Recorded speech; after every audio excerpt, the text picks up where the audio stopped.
Folks, Black Star Network is here. Hold no punches! I'm real revolutionary right now. Support this man, Black Media. He makes sure that our stories are told. Thank you for being the voice of Black America, Roland. Stay black. I love y'all. All momentum we have now, we have to keep this going. The video looks phenomenal. See, this difference between Black Star Network and black-owned media and something like CNN. You can't be black-owned media and be scared. It's time to be smart. Bring your eyeballs home. You dig?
is Monday, June 26, 2023. Coming up on Roland Martin Unfiltered, streaming live on the Black Star Network from Atlanta. I'm here for the Lawrence Taylor Family Foundation Golf Classic, just finished playing. So we'll tell you about that later in the show. Also on today's show, drama in Russia. As the battle continues in the Ukraine war, a Russian mercenary almost led a coup d'etat in Russia. He's now exiled in another country. What is going on? We'll talk to Terrell Starr, a black journalist who is there in Ukraine, about what is happening. Also, a black mother viciously beaten by a black man in Chicago. Her son goes to the car, gets a gun, kills the man. Cops charged this 14-year-old kid and his mom with murder. Charges have now been dropped. We'll tell you about that story as well. Also, what's going on in Cleveland? More than 24 black kids have been reported missing in just the past 3 weeks. What is happening? We'll tell you what's happening there as well and what is being done to figure out the problem there. Plus, it is PTSD Awareness Month. We'll discuss that in our Fit, Live, Win segment. It is time to bring the funk on Roland Martin Unfiltered on the Black Star Network. Let's go. He's got it. Whatever the miss, he's on it. Whatever it is, he's got the scoop, the fact, the find. And when it breaks, he's right on time and it's rolling. Best believe he's knowing. Putting it down from sports to news to politics. With entertainment just for kicks, he's rolling. It's on go, roll, roll, y'all. It's Roland Martin, yeah. Rolling with Roland now. He's funk, he's fresh, he's real, the best, you know he's Roland Martin now.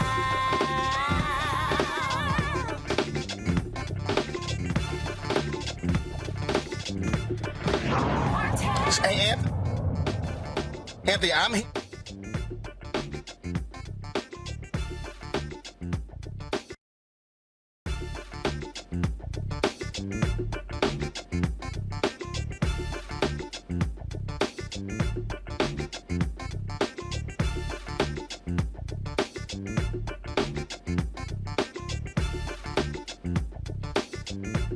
Wait.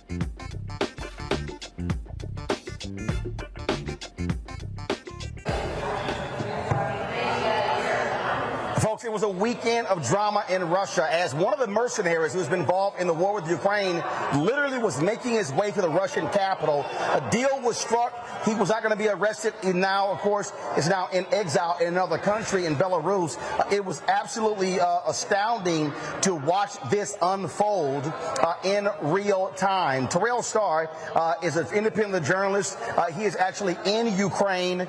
He joins us right now. So, Terrell, tell us exactly what the hell happened this weekend where this Russian mercenary who had been fighting for Putin in Ukraine all of a sudden turns on Russia and was threatening to literally march his troops into Moscow.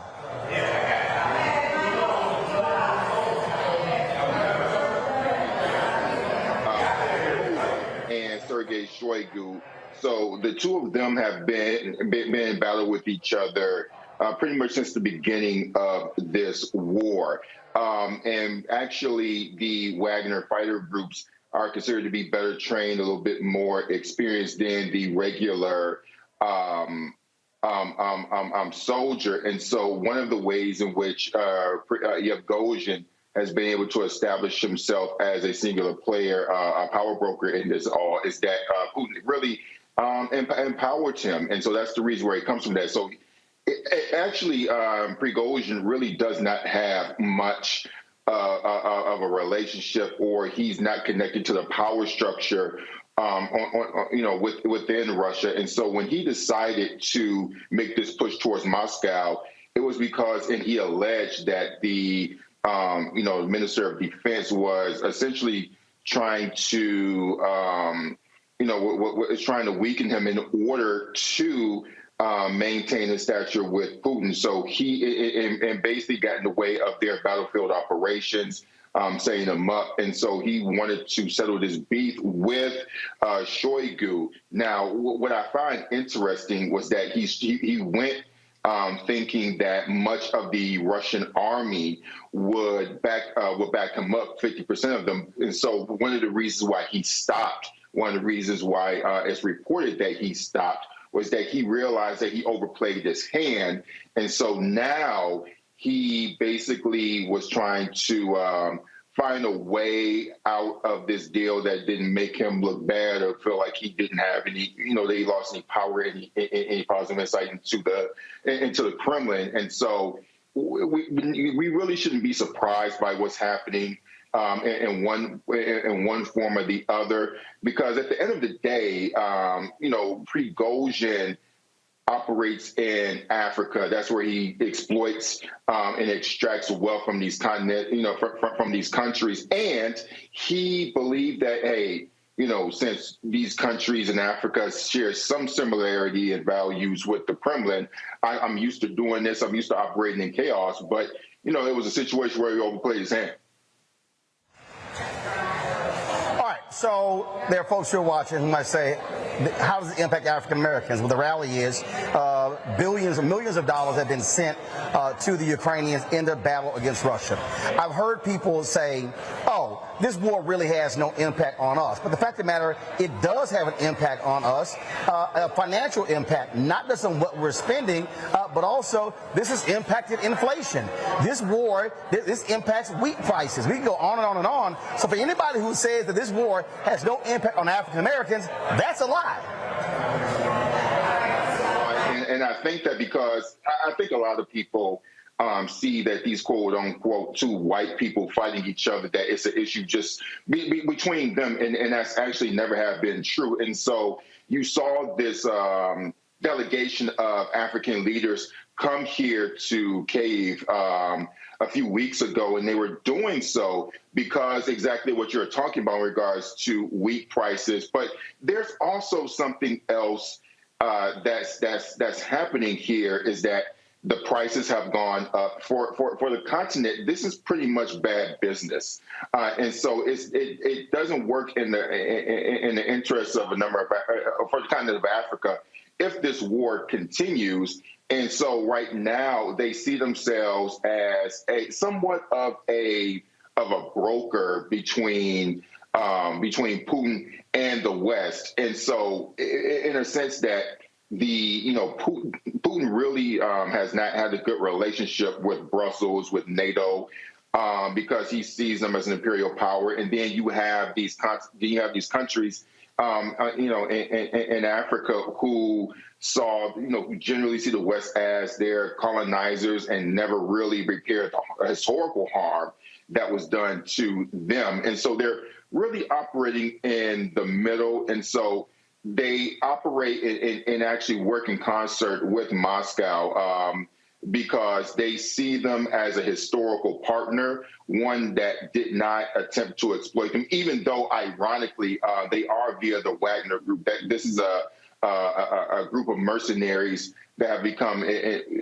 stinking rich by extracting resources from the continent, in large part, really holding up power structures with, power structures in various African countries that are autocratic. And so in exchange for providing security for a lot of these autocrats on the continent of Africa, they're allowed to come in and steal African wealth. All right, so look, you're there. Give us a sense. I mean, does this impact what's happening there? Does this war come to a close, or is this simply a reset? Second question, last question for you. How does this weaken Putin? Does it weaken Putin, or does it actually keep his strength? Okay, so going back to your first question of how does it impact what's going on here, it's really too difficult to make that determination at this point. For one, because people are saying, okay, is this going to impact the battlefield? Wagner have been the most important fighters here because, Wagner has a lot of experienced fighters, but they also have what's essentially called the meat grinder. They have been able to go to prisons and pretty much get convicts who don't have military experience, but they can send these men by the thousands into, this meat grinder, and these people don't have any agency, any rights to really speak out against the abuse that they're facing. You see them from time to time complaining about their conditions, but beyond that, there's not really much else they can do. The Ukrainians have been undergoing, they've been engaging in shaping operations. I know a lot of people have heard that. All that means is that the Ukrainians have been, looking for weaknesses and gaps that they in the defense that they can exploit. And that has not changed as a result of this. Some of the people that I speak to say that they've seen virtually no difference in the resistance of Wagner while all of this was going down. And so definitely can't say if this is really impacting the war. It's really too soon to tell. And you hear a lot of intelligent people saying, giving their different takes on what they think will happen. Look, I don't even think that Vladimir Putin or Prigozhin knows what's going to happen right now, because, even now we're reporting on this over the weekend in live time, in 10 minutes and 30 minutes, something changes. I mean, just today, Putin responded really angrily about what took place without necessarily touching on or saying Prigozhin's name. Will this affect Putin's power? Again, that's too soon to tell. This is essentially a mafia state, and so we don't know, particularly if this is going to really lead to a quick, sprint to Putin losing his power. But he definitely leaves the situation looking much weaker than he did before this weekend started. All right. Terrell Starr, man, I appreciate it. Thanks a lot. Reporting live from Ukraine. We appreciate it. Thank you. Folks, got to go to a break. We'll be back on Roland Martin Unfiltered right here on the Black Star Network. Don't forget to support us in what we do. Download the Black Star Network app, Apple phone, Android phone, Apple TV, Android TV, Roku, Amazon Fire TV, Xbox One, Samsung Smart TV. You can also support us with your dollars. Please join our Bring the Funk fan club. Your dollars make it possible for us to do what we do, broadcasting news from around this country. You can send a check and money order to P.O. Box 57196, Washington, D.C. 200, you see right there, 20037-0196. Cash App, $RM Unfiltered. PayPal, R Martin Unfiltered. Venmo is RM Unfiltered. Zelle, Roland@RolandSMartin.com. Roland@RolandMartinUnfiltered.com. And of course, be sure to get a copy of my book right here, How the Browning of America is Making White Folks Lose Their Minds. Available at bookstores nationwide. Also, download a copy on Audible. We'll be right back. Hatred on the streets, a horrific scene, a white nationalist rally that descended into deadly violence. White people are losing their damn minds. As an angry pro-Trump mob storms the U.S. Capitol, we've seen shooting. We're about to see the rise of what I call white minority resistance. We have seen white folks in this country who simply cannot tolerate black folks voting. I think what we're seeing is the inevitable result of violent denial. This is part of American history. Every time that people of color have made progress, whether real or symbolic, there has been what Carol Anderson at Emory University calls white rage as a backlash. This is the rise of the Proud Boys and the Boogaloo Boys. America, there's going to be more of this. Here's all the Proud Boys, guys. This country is getting increasingly racist in its behaviors and its attitudes because of the fear of white people. The fear that they're taking our jobs, they're taking our resources, they're taking our women. This is white fear.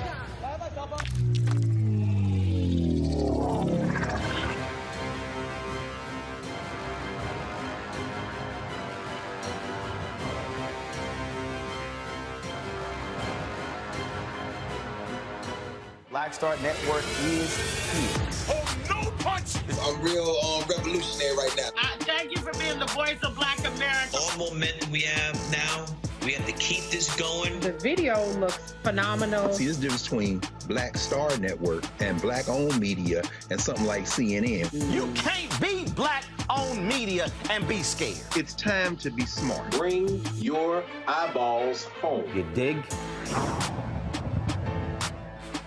Farquhar, executive producer of Proud Family. You're watching Roland Martin Unfiltered.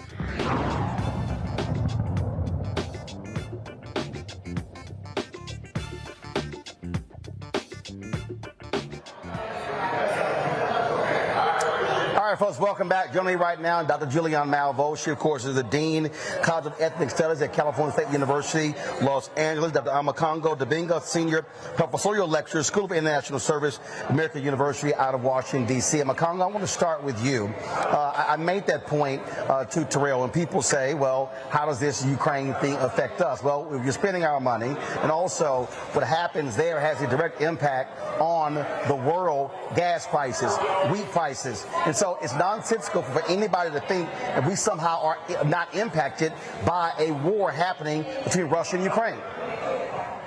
Absolutely. And if you think about it every single day, when we talk about this, some of us have a vested interest in making sure that people continue talking about this as a white people's problem. But the fact of the matter is, Roland, I was actually in the Central African Republic maybe 2 years ago doing work with youth down there. And I had to be transported around that city in an armored vehicle with U.S. military protection because the conflict was so bad there. And I didn't fully understand Prigozhin and all of these guys. And then later on, I learned that he was one of the main people responsible for the conflict that's happening right there in Ukraine. And as Starr said, this is happening across the continent.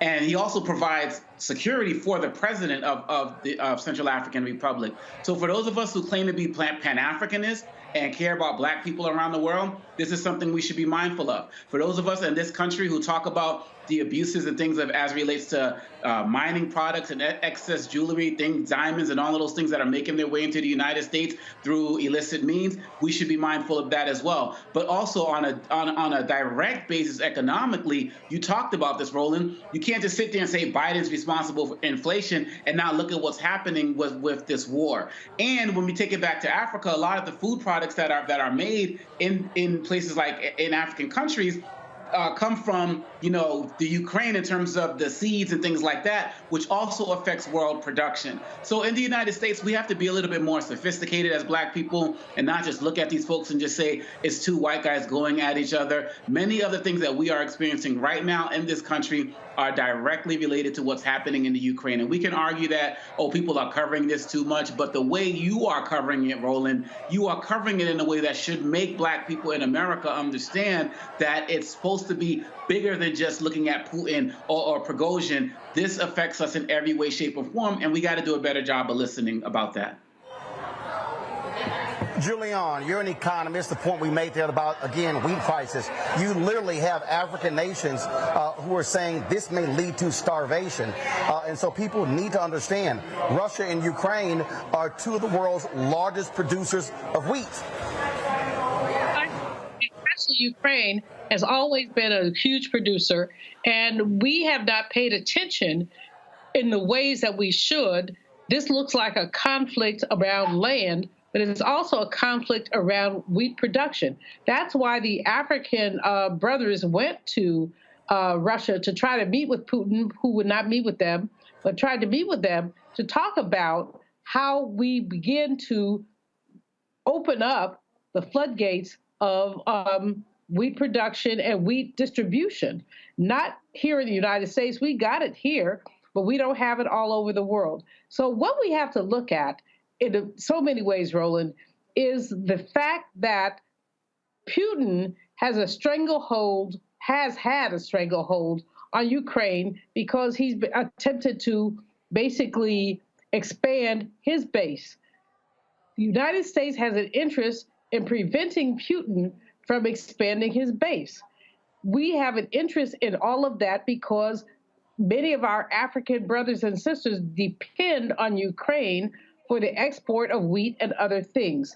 What can I say? I think that it's challenging to look at the ways that the Ukraine has been like the wheat basket of the southern states, many African countries, and the fact that Putin, this is like a redo of the Cold War. It's a redo of the Cold War, and Putin is wrong. We all know he's wrong, but it doesn't matter that he's wrong. What matters is that he has up to now had strength. Now, Wagner has slapped him in the head, and that's a good thing, but he has had strength, and his strength is in attempting to basically, attempting to control food production, which then puts the whole diaspora into his control.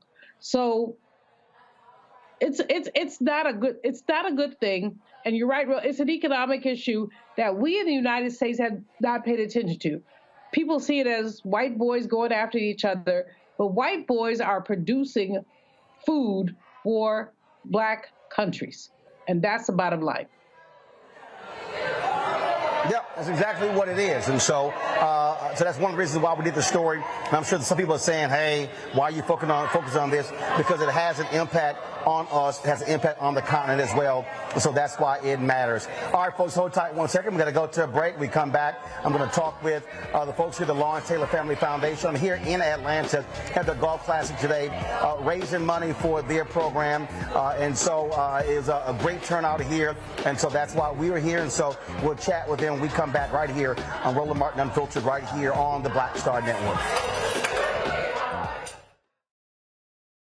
My early days on the road, I've learned, well, first of all, as a musician, I studied not only piano, but I was also drummer and percussion. I was all city percussion as well. So I was one of the best in the city on percussion. There you go. Also studied trumpet, cello, violin, and bass, and any other instrument I could get my hand on. And with that study, I learned again what was for me. I learned what it meant to do what the instruments in the orchestra meant to each other in the relationships. Right. So that prepared me to be a leader. That prepared me to lead orchestras and to conduct orchestras. That prepared me to know to be a leader of men, they have to respect you and know that you know the music. You have to be the teacher of the music. You have to know the music better than anybody. There you go. Right, so you can't walk in unprepared.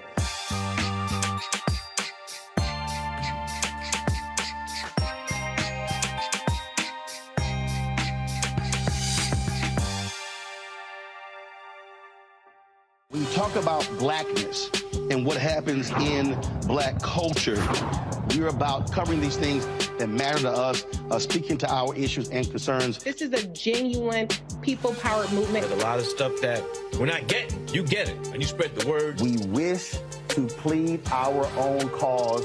Too long have others spoken for us. We cannot tell our own story if we can't pay for it. This is about covering us. Invest in Black-owned media. Your dollars matter. We don't have to keep asking them to cover our stuff. So please support us in what we do, folks. We want to hit 2,000 people, $50 this month, raise $100,000. We're behind $100,000, so we want to hit that. Y'all money makes this possible. Checks and money orders go to P.O. Box 57196, Washington, D.C. 20037-0196. The Cash App is $RM Unfiltered. PayPal is R Martin Unfiltered. Venmo is RM Unfiltered. Zelle is Roland at RolandSMartin.com. Hey, it's John Murray, the executive producer of the new Sherry Shepherd Talk Show. You're watching Roland Martin Unfiltered.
All right, folks, welcome back to Roland Martin Unfiltered. We're here in Atlanta. I flew here playing in the Lawrence Taylor Family Foundation Golf Classic. I was just here a couple of weeks ago, of course, for the Steve Harvey tournament, playing the same place, Bears Best. And so joining us right now, a couple of folks who are members of the Taylor family. Step right on here. We have Tanisha. She is the co-founder. Then Whitney. She is the COO. How y'all doing? We're doing great. So excited to be here. I got you. You can relax. I got you. We're doing great. Thank you so much for your time. Thank you for coming out today, and thank you for helping us raise money for an awesome cause. All right, so for the folks who don't know what the foundation does, what do they do? We do a lot of things. We focus on health and wellness. We focus on mental health, sports and mentorship, and we do summer camps, we do programs, and we basically serve the community. Our big thing is adding value where we are. Gotcha. And so how long has the foundation been going on, and then how many young folks have come through the program? This will be our third year. We started during COVID. Since then, we've done over 10,000 meals. We've served over 750 students. We've raised hundreds of thousands of dollars, and we're just excited to continue to keep doing the work. Now, you do the golf tournament. What else? What other events do you have throughout the course of the year? We have the Lawrence Taylor Fundamental Football Camp, which we did on Saturday. It was great. We served over 200, almost 300 children. So we do that throughout the course of the year. There's an after-school program. During the summers, there's a summer camp. So we really just work our hardest to keep the kids involved year-round. So whether it's a movie night or a family night, we might do a family dinner. The biggest thing is trying to help families connect. So we just kind of meet them where they are. So whatever month it is, that's what we're doing. We do skate nights. We just try to keep the kids involved in all aspects. And obviously, you got a lot of people come out, for the golf tournament. A number of folks who played in the NFL. Also had some NBA players in there too. Absolutely. We had a really great turnout. Thank you to Eddie George, Dale Ellis, Neil Smith, Nick Van Axel, Ricky Jackson, Takia Spikes, Roland Martin. Brian Jordan. I'm trying to remember everybody. It's so many, but we're so thankful for everyone who took the time to come out and spend their day with us on the course. One of the things that, we've done in the past, we did a philanthropic show from NBA All-Star Game. And people were going, well, why would you do that kind of show? And folks not realizing how many players, how many former players still have foundations and still doing a number of things that take place in the community that many people have no idea even exist. Right. And that was one of the biggest things for us. We didn't, just being inside of it, we did not really understand how big of an impact our Father's name really still has.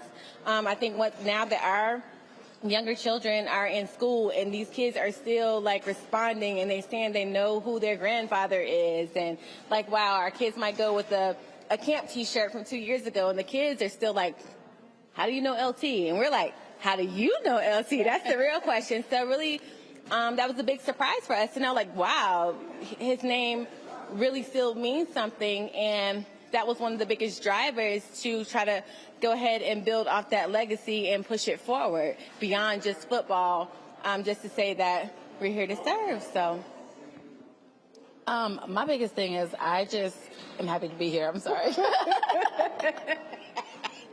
I'm sorry. That's all I got right now. Well, you kind of got to be here. I do. It's been a long 3 days, and I'm so excited to be here at the end because that means we did it, right? People literally for the last 3 days have showed up for us, not just because of who our father was, but for who he is today. His name still rings bells, and it still is making an impact, not on the field anymore, but off the field.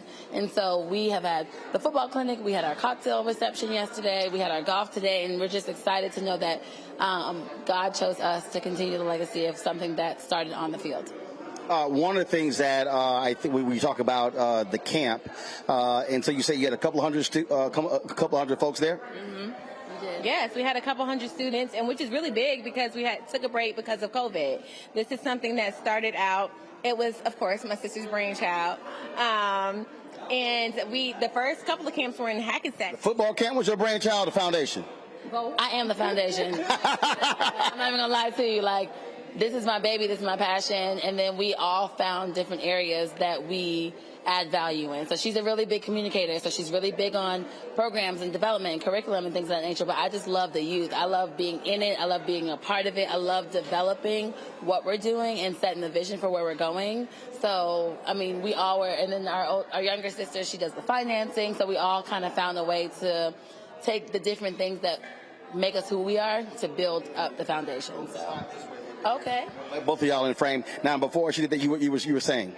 What was that? You were talking about you were talking about the camp. Right. Hackensack. Right. So yeah, we served a couple hundred children, which is really big because we took a break for COVID. That's what I was saying.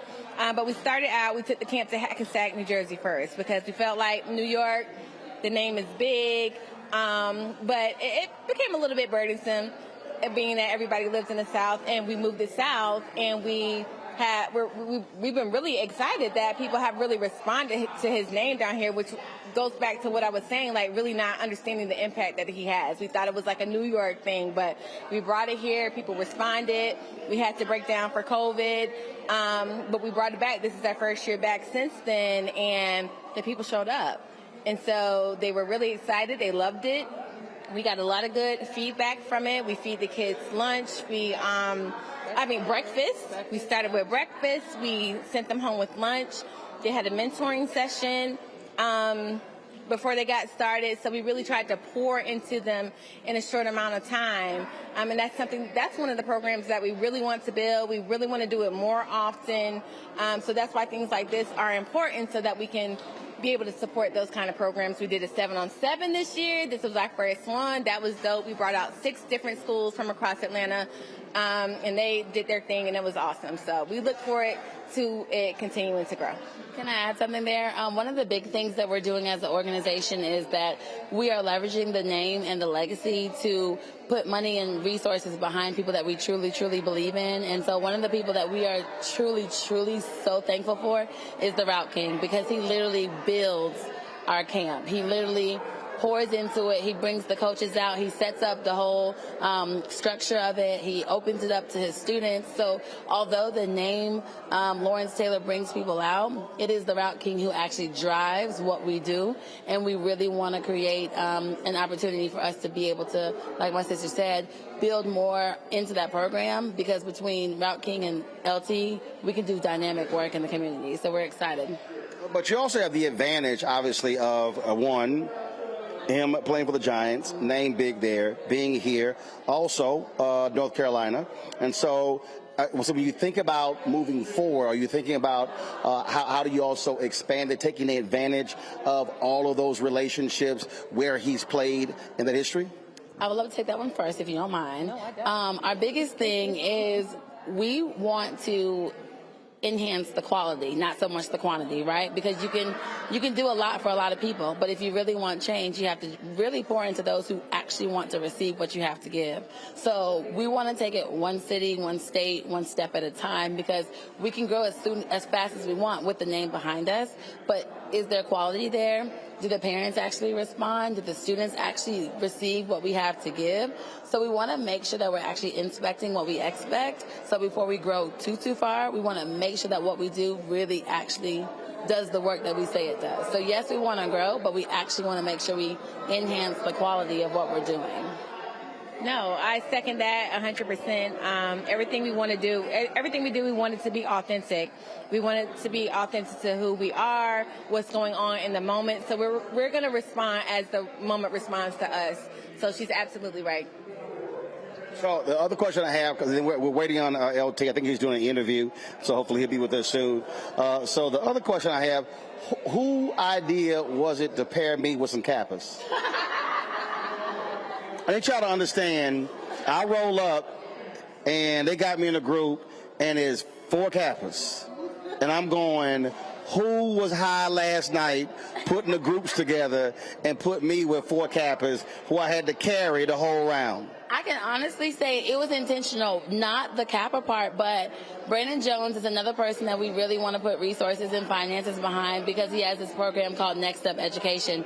So he's bringing information about how to teach our students how to get access to scholarships, how to get access to Next Step Education. So we thought it would be an awesome opportunity for them to be able to tell their story, what they have going on with you. Now the whole they ain't mentioned none of that. They ain't mentioned none of that got mentioned. That conversation would kind of like take the lead, and then you came out with your alpha information, and they had their Kappa stuff, and then became a... Oh, no. Let me be perfectly clear. Let me be perfectly clear. No. My alpha stuff's completely superseded all their stuff. With bag, shoes. Your daddy is. You got to remember who your daddy is, you know? So it was a whole thing. But most importantly, we felt like they have a story to tell that can help us to continue to further what we're trying to do because we want to bring resources to the community. I don't know what single thing that put me with them, all them Kappas. You're the perfect person. Y'all, seriously, they put me with 4 Kappas. And I had to carry them the whole round. Oh, trust me, they were using my shot most of the time, as Kappas always do. They always have to follow alphas. That's how we do it. You got two little Kappas over there right now. Two Lil Kappas. Lil, Lil. That's right. All right. So what's next? All right. So besides getting some rest down, what's next for y'all? What's next? Oh, it's about the world is our oyster, you know. And so now that we see that people respond to what we have to offer, the goal is to figure out who we really want to do business with and who wants to do business with us. You know, we know what we have. We know what we have to offer. So we have more programming coming out. We have more events taking place, and we have more relationships to build because the work only starts here. But getting up tomorrow and continuing to do it is what, is the most important part. Yep. That's the biggest thing, I think, moving forward this year, being intentional and really building relationships. We don't want it to be next year that we see everybody. We don't want it to be, we don't want all that time to pass and they don't hear from us and we don't hear from them. We really put a lot of thought into the people that we brought out. And so we really want to nurture those relationships. Like she said, the work continues on the ground, but we want to make sure that the work is continuing in the back office, and we're making sure we're connecting with everybody and bringing more. Okay, period. Yeah, we out here. What's up? So I'm gonna tell you how real black they are. So I get an email last night. Hey, can you say a couple of things tomorrow and, sort of encourage people to give? Oh, I ain't got a problem getting money. And don't. Next year. Look, we're going to talk about this. Just in case. I raised a quick 15,000. It may have been less than 10 minutes. Yeah. No, maybe less than 3 minutes. 7 minutes. Yeah, for sure. 7 on the outside, but that was epic. Yep. We're going to book you next year. So you said we connected by Giving doesn't have to stop because you weren't in the room. We do have a text to give number. So if you're interested or if you'd love to continue the work, you can donate. You can text LT56 to 41444. You can join us at the Lawrence Taylor Family Foundation.org. The funding doesn't stop just because the event starts. The actual funding starts now. All right. Well, we appreciate it. LT will join us in a little bit. Nick Van Exel, y'all, was over there just waving for some reason. I don't know why he was waving. So I guess he want to come on the show. I'm flying him home. That's what it is? Yeah. He was just waving. So we gonna. He also talked about how he watches the show. So I'm going to go to a break and come back in 2 minutes. So go grab Nick. Tell him come on over here. And so I have a little shot with him. I appreciate it, y'all. Congratulations. Thank you so much. I appreciate it. Thanks so much. Thank you. All right, folks, going to a break right here on Roland Martin Unfiltered, right here on the Black Star Network. On a next, A Balanced Life with me, Dr. Jackie, a relationship that we have to have. We're often afraid of it and don't like to talk about it. That's right, we're talking about our relationship with money. And here's the thing, our relationship with money oftentimes determines whether we have it or not. The truth is you cannot change what you will not acknowledge. Balancing your relationship with your pocketbook. That's next on A Balanced Life with me, Dr. Jackie, here at Black Star Network.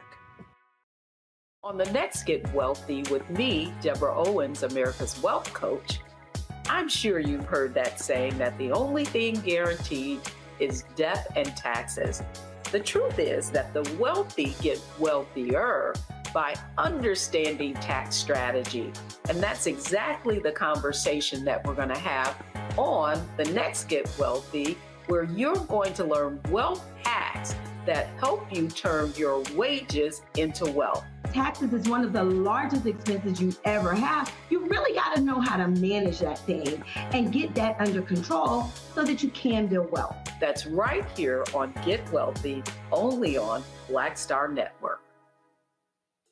Hi, I'm Jo Marie Payton, voice of Sugar Mama on Disney's Louder and Prouder Disney Plus, and I'm with Roland Martin on Unfiltered.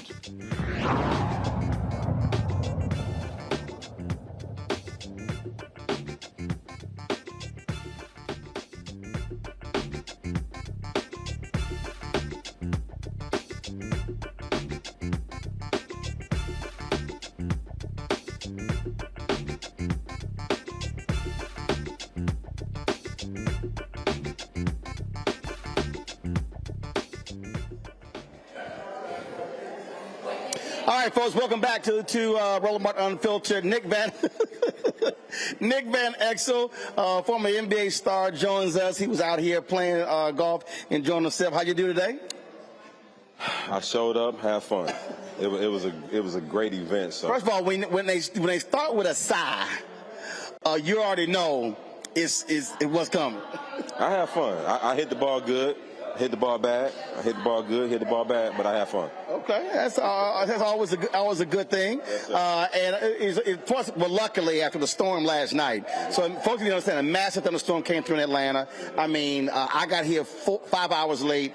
People were stranded in the airport last night, but turned out to be an absolutely gorgeous day today here in Atlanta. Yeah, I mean, I got in Friday. It's raining a lot. We came out here yesterday actually and played, tested course out. I whooped LT butt. He didn't tell nobody, but I whooped his butt yesterday. But the event was great. Like, everybody was just having fun. All the sponsors around the course, very nice, very cordial. So it was a great event. You know, look, I play in a lot of these tournaments. George Lopez, Anthony Anderson, Seth the Entertainer, Jeffrey Osborne, Emmitt Smith. I'm trying to think. I got Chris Tucker back here. And a lot of people really don't understand, one, it's always a great time, but literally hundreds of thousands and millions of dollars are being raised. And for many of them, there's a direct impact on black kids. Yes, I mean, you the man. Hey, I don't know if y'all seen what he was doing. This man was raising some money, and they need to bring you to all the events because the only thing he's missing is I don't need that. Look, this man raises money, and like the foundation, I think it done great. We had some young girls who started their own foundation. You helped them raise some money, so man, that was a blessing. Well, you know, I believe in that line from American Gangster when Frank Lucas said, "I'm going to get that money." And you got it. You got it. I don't believe in letting money lead a room. You got to it. You got to it. Now, you're retired. Yes. What are you doing now? What are you working on? A lot of things. I just finished 2 years with the Hawks. They fired me after they let Nate, who am I thinking about? The head coach. Nate McMillan, my man. Nate McMillan, I had a few drinks tonight. It's okay. But Nate McMillan had got fired, and most of the time when that happens, you pretty much know what's about to happen after that. So right now, I'm just chilling. I'm doing a lot of stuff on the side. So I'm good, man. I'm blessed. Now, I got to ask you this here, because I remember when you were playing, when Magic became coach, y'all were like, man, why are these old school dudes trying to come tell us what to do? No, we didn't say that, but go ahead. So what y'all say? We hold on, that was Magic's story. No, we invited Magic. Like I was, I ain't gonna say I was a Magic fan because I was from the Midwest, and I even told Magic that. But when he came to our team, I thought Magic was great for the simple fact that he was like a rah-rah kind of a coach, and he knew how to get us motivated. And I thought, and I tell him to this day, I said if he would have stuck with it, he would have been a great coach. But Magic was making too much money. And coaching, like, you got to be invested into that. You know what I'm saying? So Magic, like, he had other things to do. He was making millions of dollars on other business investments. But Magic was a good coach, and he was cool. Like, this man told us so many stories, and I had a chance to play with Magic when he first came back. And I'm gonna share this story with you and your fans that I shared with people before. So one day we were out at Loyola Marymount. He was the head coach, and we playing bad. So Magic was like, "Come on, y'all, let's go outside. Let's go outside." So we looking like everybody looking around. So we go outside, and he telling us, "Take some deep breaths." So we like, deep breaths? No. Take some deep breaths. So now we like. So he's like, "Yeah, that LA air smell good, don't it? It's fresh air." It's like, some of y'all, that's gonna be y'all last breath out here, because some of y'all gonna be up out of here. And we was like, whoa. And then as soon as he said that, now let's go practice. We was like, oh, we done. That was one of my greatest Magic stories as a coach. Now, what often happens again when you're a player, then you got coaches, and you're like, look, I want to ball the way I ball. Mm-hmm. But now that you're a coach, do you tend to hear yourself saying stuff that coaches were saying to you, you're like, I ain't trying to hear that, and now you trying to explain to this generation how to get it done? Oh, man, like, true story. So, like, my coaches that I had, college, Bobby Huggins, who I love to death, Dale Harris, Dan Issel, John Lucas, like, the coaches that coach me, I apologize to them. Roland, I promise to God. Like, when I seen them again, when I started coaching, my bad. I apologize, because I get it now. I get what they were saying, but at the time, I'm caught up in the moment. I'm caught up in, I can do this, I can do that. But look, man, it's a team game, and the coach has the way he wants to coach, his vision. But also, he sees stuff that you don't necessarily see as a player. Sure. And if you listen to, look, it's no different in my business. You could say, no, I want to do it this way. It's like, no, I see around the corner. You just seeing what's right in front of you. That's their vision. And as a player, you really don't see that vision.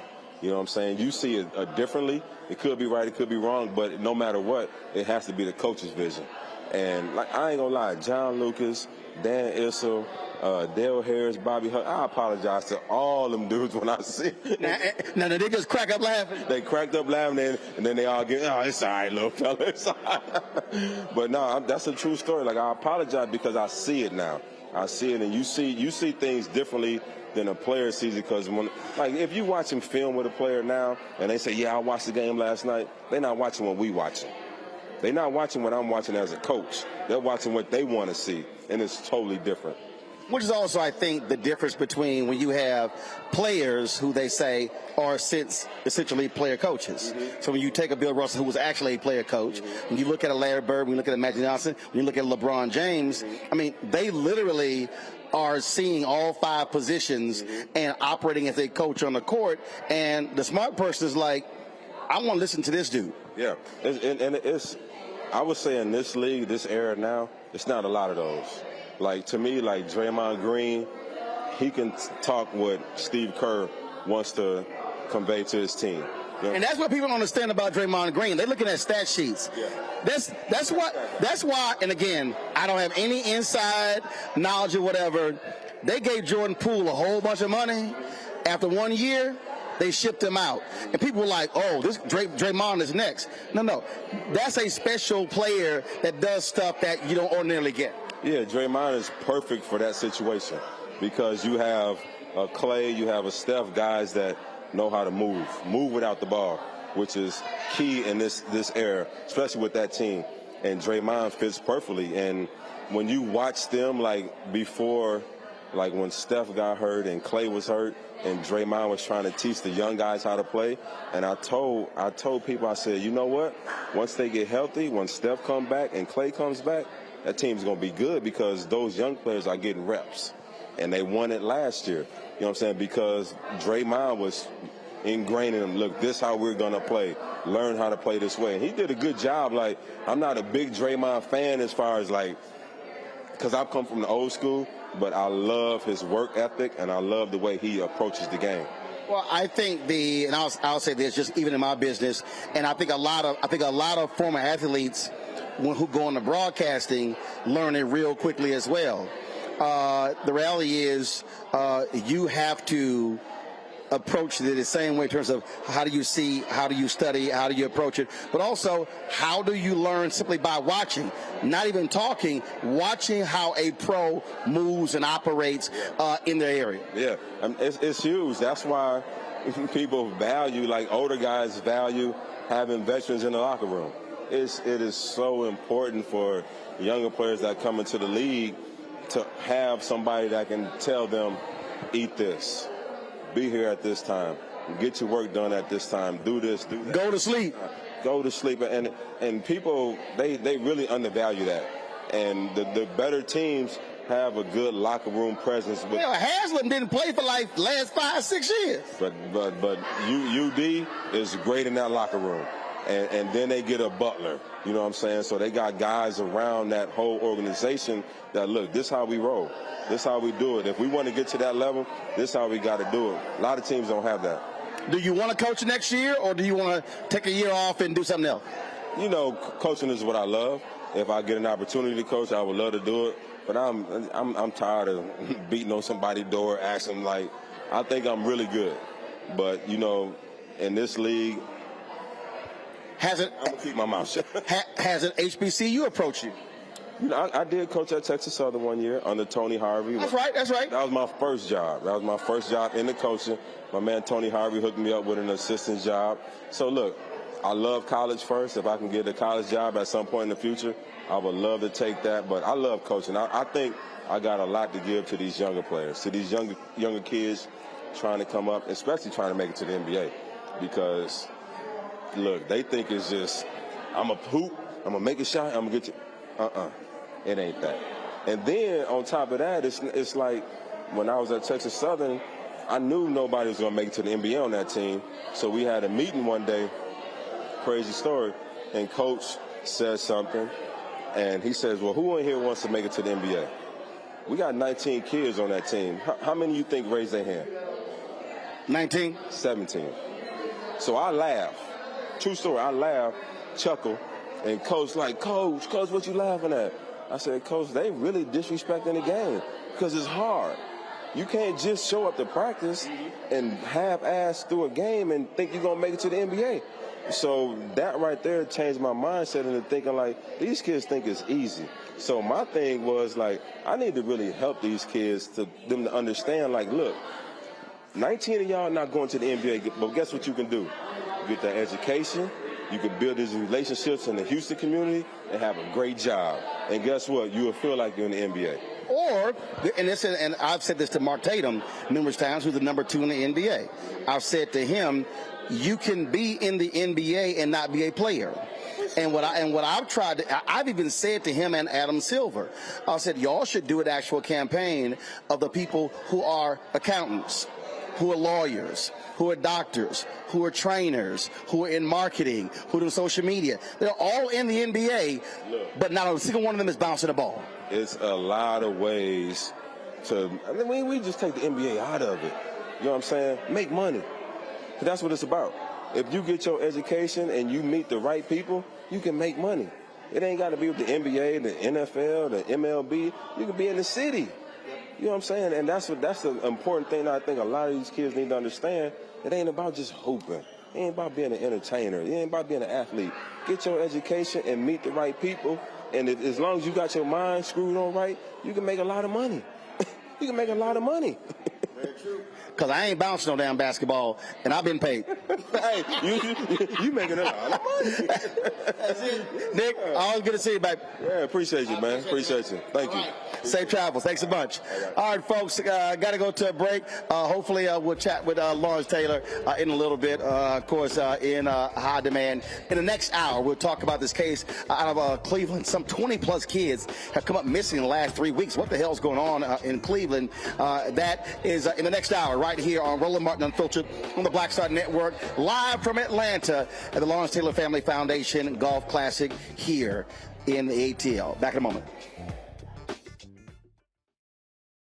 Up next on The Frequency with me, Dee Barnes. She's known as the Angela Davis of hip-hop. Monet Smith, better known as Medusa, the gangsta goddess, the undisputed queen of West Coast underground hip-hop. Pop locking is really what indoctrinated me in hip-hop.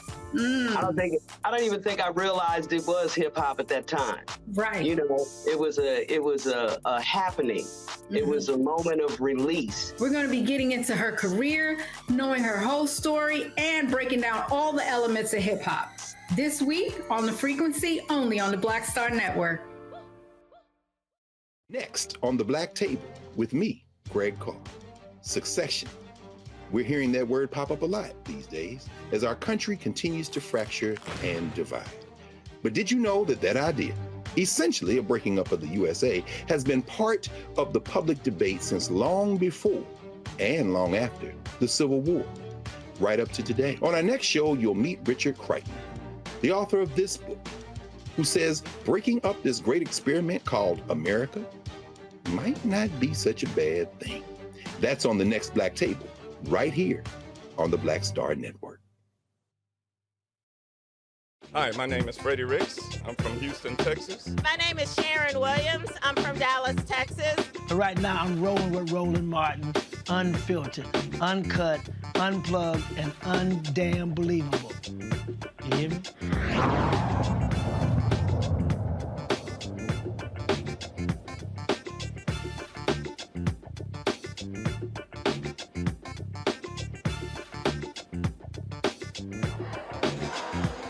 All right, folks, welcome back to Roland Martin Unfiltered right here on the Black Star Network. And so in a second, we're going to grab Lawrence Taylor. He's out there. He's out there chatting. So I just want to chat with him. So he wants 2 minutes. He wants to smoke his cigar. Come on out here. See, come on, just come on. Come on, you got 3 minutes. Come on out here. I done brought myself out here. I'm doing my show live. Come on. What's up, baby? What's happening? OT's in the house. I know you want to smoke your cigar, but I'm like, I got you. First and foremost, how does it feel to have your daughters running this foundation and the great job they did with it? Hey, listen, I'll tell you what, hey, if they would have ran the house like they ran this foundation, I would have never got divorced, okay? No, but listen, I tell you, my daughters, they're great. They know what they're doing. Tanisha is phenomenal because she was. I could never really fuss at Tanisha when she was growing up, even though she was a mess. Okay, but hey, at the end of the day, she knows how to get things done. And I'm tell you what, unlike my sons and wives, well, listen, she knows how to get things done. And I'm tell you what, I'm grateful for her. You know what? It's as long as she's every now and then, let me have some rest. Oh, no, she gonna put you to work. No, she gonna work me to death. Hey, nobody knows the trouble I've seen.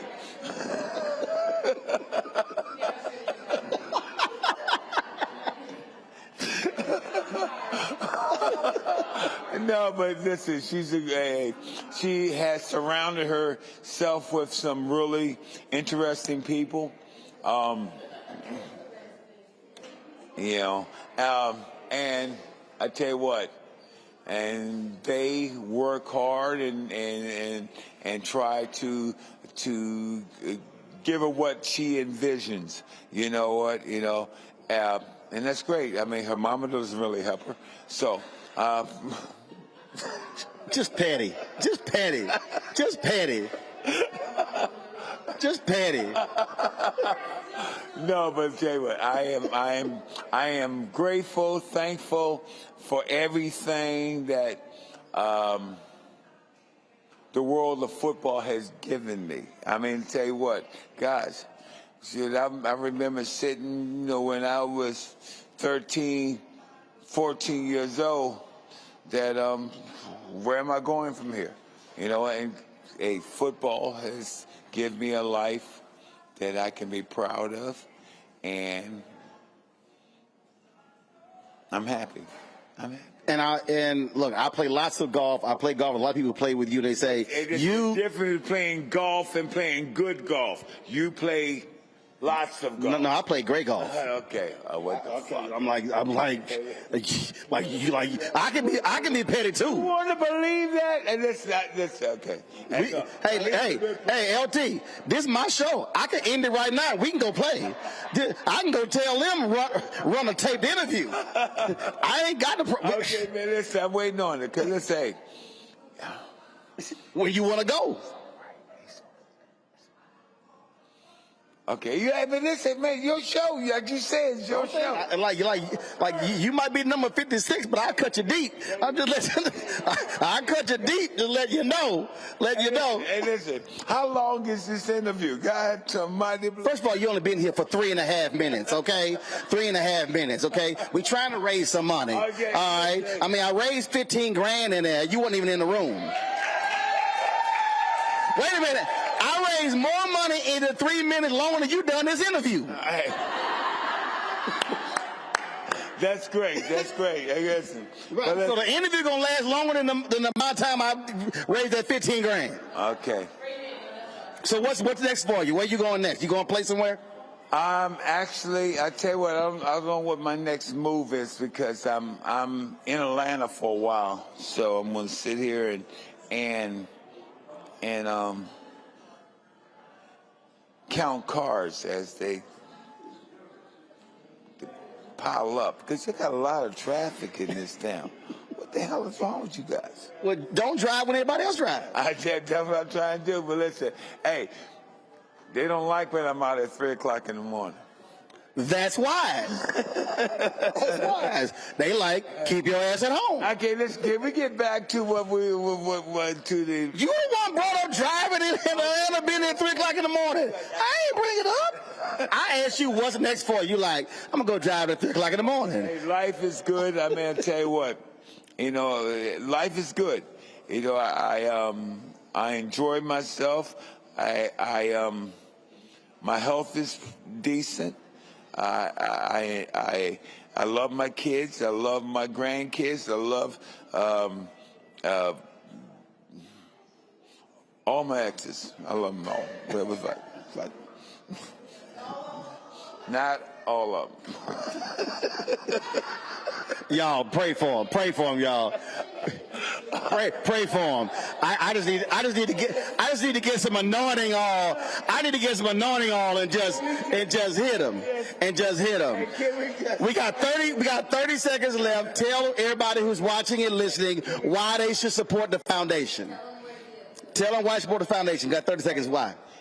This is what we do, okay? And people actually, hey, can you explain everything? No, I can't explain nothing, but I know this is what we do, okay? I mean, I look at kids and I look at them, how they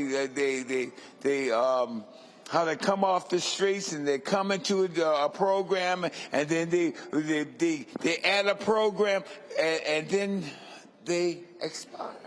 They go on, I looked at what's the golfer? The golfer. Tiger Woods. Right. You know what? They made a big deal about Tiger Woods coming in second. I listen. For his golf. Right. For his golf, having golf and stuff like that. With our program, you know what? We got a golf program that's in Florida. We got a program that's in Atlanta, Shoot. So you might be creating the next Tiger Woods. We better than Tiger Woods. Okay. That mean your program that bad, huh? That kid, they're gonna grow up to be something special. All right. They're gonna grow up to be something special. All right. Something special. That kid, that kid, and that kid. All right. Lawrence Taylor, I enjoy coming out, man. Now you can go back and enjoy your cigar. And listen, and if you keep on doing interviews, you're gonna turn out to be something special. Now, you in the Pro Football Hall of Fame, the College Hall of Fame, and what, North Carolina Hall of Fame? Listen. No. I just want to let you, because I just want to let you know, you in 3 Hall of Fame. Every avenue, my name has been retired. I understand. You in 3 Hall of Fames, so am I. Ooh. Yes, I am.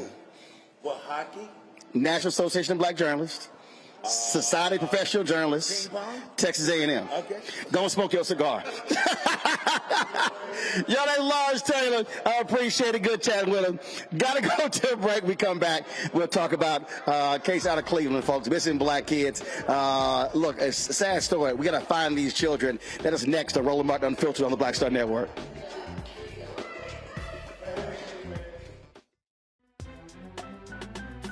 I'm Faraji Muhammad, live from LA.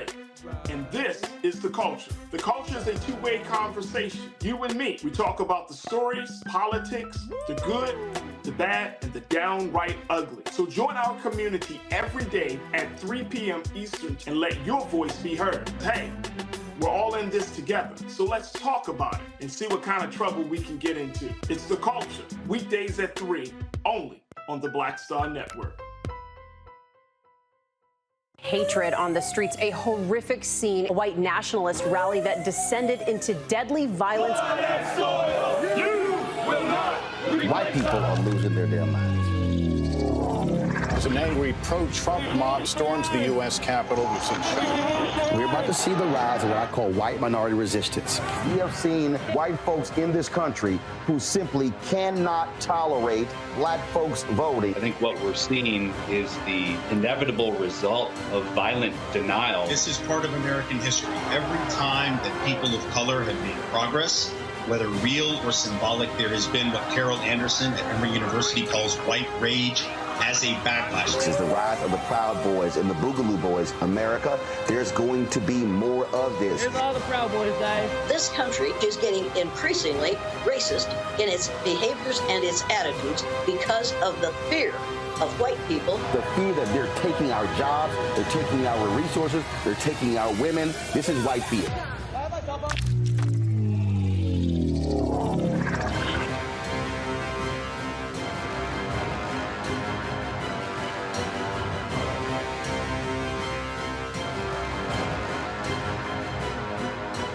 When you talk about blackness and what happens in black culture, we're about covering these things that matter to us, speaking to our issues and concerns. This is a genuine people-powered movement. There's a lot of stuff that we're not getting. You get it, and you spread the word. We wish to plead our own cause. Too long have others spoken for us. We cannot tell our own story if we can't pay for it. This is about covering us. Invest in black-owned media. Your dollars matter. We don't have to keep asking them to cover our stuff. So please support us in what we do, folks. We want to hit 2,000 people, $50 this month, raise $100,000. We're behind 100,000, so we want to hit that. Y'all money makes this possible. Checks and money orders go to P.O. Box 57196, Washington, D.C. 20037-0196. The Cash App is $RM Unfiltered. PayPal is R Martin Unfiltered. Venmo is RM Unfiltered. Zelle is Roland at RolandSMartin.com. My name is Lena Charles, and I'm from Opelousas, Louisiana. Yes, That is Zydeco capital of the world. My name is Margaret Chappelle. I'm from Dallas, Texas, representing the Urban Trivia Game. It's me, Sherry Shepherd, and you know what you watch. Roland Martin on Unfiltered.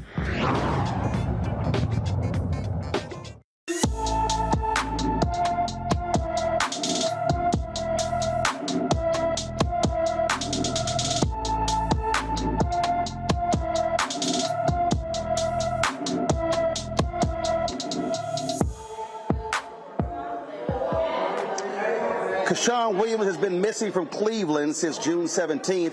The 15-year-old is 5 feet 5 inches tall, weighs 120 pounds, with black hair and brown eyes. Kyshawn was last seen wearing a cream-colored jogging suit with white and blue lettering and gray Nike Jordan tennis shoes. Anyone with information about Kyshawn Williams is urged to call the Cleveland, Ohio Police Department at 216-626-5418, 216-626-5418. Now, Kyshawn is one of a number of missing black children in Cleveland. Social media is claiming upwards of 30-plus children are missing. The police chief of Cleveland spoke to this issue. We do have missing individuals in the city of Cleveland, no question about it. Now, we take every single one of them seriously. Our detectives take it seriously. Our officers in each of the 5 neighborhood districts take it seriously, and officers in the specialized units. And that's why in the city of Cleveland, we have dedicated detectives in each of the districts. That's how serious we take this particular issue. Also, we have to have context. It's important that we bring context to this particular issue that we have today. If you look at the stats, and you look at the stats, they are startling. They're very startling. Right? We have a number of missing juveniles reported year to date as 1,072. But also, and again, that number is 1,072, but the number returned is also 1,020. So we have obviously outstanding missing juveniles. The vast majority of those juveniles are missing juveniles, are actually runaways, and sometimes some of those are habitual runaways. Joining us now is Sylvia Colon. Sylvia is the co-founder and executive director of the Cleveland Family Center for Missing Children and Adults, and the organization's board president, John Major, the chief of police of Newburgh Heights, Ohio Police Department. Sylvia and John, glad to have you here. So you heard the chief there talk about most of these folks being runaways, but the reality is they're still gone. That is still an issue. And so is it misinformation, or are these numbers correct that we keep seeing on social media? Sylvia, you first.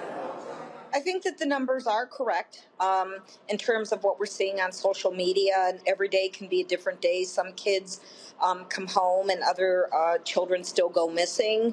I think our concern at our organization is missing, regardless of how they go missing or why they're missing, and their loved ones, their family, and their friends are looking for them frantically. In the case of Kyshawn Williams, he's been gone for over a week now.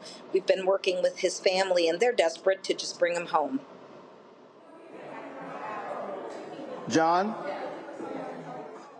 I would agree with what Sylvia said, but I also want to add that one person or one child missing is one too many, and this is why our organization exists, and that's to help families. But you know, the city of Cleveland is no different than any other city, and as you heard the chief say, you know, that they've got a really good return rate, which is very good, and I commend the department because they do. They have dedicated detectives to work these cases and so on. But again, you know, the number is a little startling, as Chief Drummond had mentioned, and I echo his concerns here. But again, our organization is aimed to help the families, and we want to just bring these kids home safe. That's what we want to do. When we talk about one of the things that we constantly deal with on this show is that cities don't have the same urgency when black kids come up missing. And in fact, they're trying to create a separate system for black and brown kids other than the Amber Alert in California because this is such an issue. Well, I'm not familiar with what California is doing. It's the first I'm hearing it. It sounds a bit unusual. I don't see why it should really matter a whole lot. A missing kid is a missing kid, male, female, white, black, gender, race. It really doesn't matter. And so I think that it's really important that all resources are dedicated as much as possible to bring these kids home safe. And, you know, it really saddens me when I hear stories like that, because none of that stuff should really matter. And at the end of the day, there's a family who's hurting. And as Sylvia noted, that there's families that are desperate for answers, and we really need to get them those answers. And so this is sometimes, as law enforcement, we have to put ourselves in the minds of the victims and look at it from their perspective and how important it is to them. And it should be equally as important to us. Oh, I absolutely agree, John. It shouldn't matter. But look, I've run 3 black newspapers. I've been at TV One, major broadcasting cable network, now my own platform. But it's a reality. We covered a case out of Louisiana where a black kid was missing, and the cops were like, oh, he just may be out with friends. He was later found dead. And unfortunately, Sylvia, I mean, this is an issue in terms of how police treat black kids that come up missing. It's a problem nationally. Yeah, and what I would say is that media plays a big role in this, because many of these cases where a black or brown person will go missing, media might pick it up for a quick second if we're lucky, but other times they don't.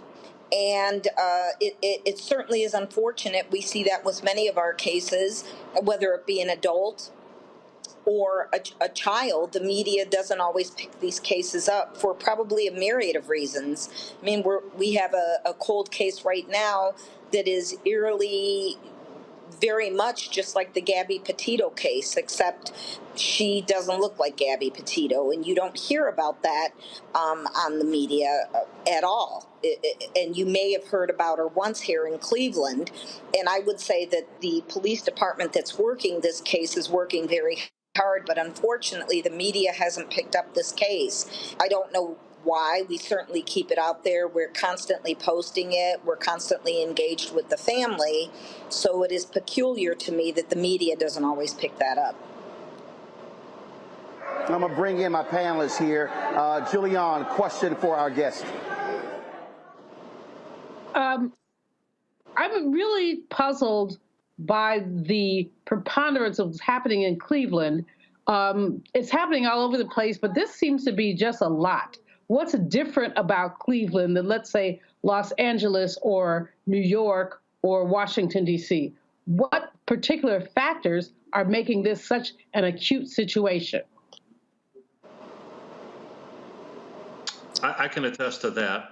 And I think that the best answer to share with you is that our organization is Cleveland Missing, clevelandmissing.org, is a one-of-a-kind in the whole entire country. There's no other organization that exists like ours. And it was founded by Sylvia Colon, who's with us tonight, and Gina DeJesus. And Gina was one of the victims of the Cleveland kidnappings and held against her will for nearly 10 years.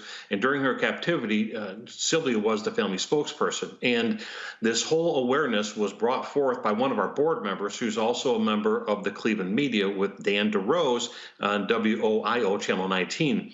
And he's the one that first brought it to our attention. And I give him props for that, because if you go to any other major city, odds are you're going to find a very similar number depending on the population. And so while this may look unfavorable for the city of Cleveland, we need to look at this through just a little bit different lens. And that is that look at the awareness that we have created towards missing persons, and the awareness and the heightened and elevated thinking that we've generated for people. So unfortunately, we've had cases in the media where they're saying kids are vanishing and things like that, which is a little bit sensationalized in my opinion. There's not flying saucers coming down and picking up kids off the street.